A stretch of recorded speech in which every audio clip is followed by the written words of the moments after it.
Mirë, në një farë mënyre tek shumë është dhe kjo ngatresa e të kuptimësisë së emrit titullit profet. Nganjëherë njerëzit mendojnë që profeti është ai që parashikon faktikisht çka ka ndodhur, po profetet kanë një status shumë të zgjeruar.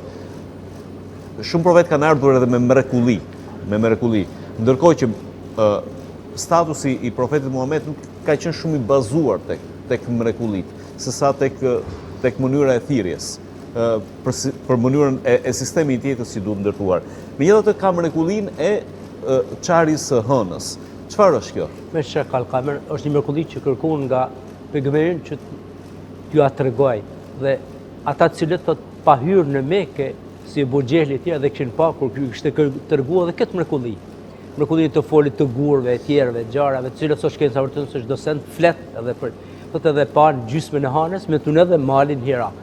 Shqetësarët e naso kohëve të fundit thotë kur shkan shkuën han tash, thotë ne edhe e parë thotë në mesin e hanës ende shihet një vijë që ka mbetë nga ajo është kanë vërtetuar, është një vijë e cila edhe shqetësarët domethënë kanë vërtetuar që ende gjendet ai vijë kur që tregon mënyrën, kohën atje kur është bë kjo mrekulli pejgamberi kur është realizuar. Ja atë ka pasi kontekst caktuar kjo mrekulli?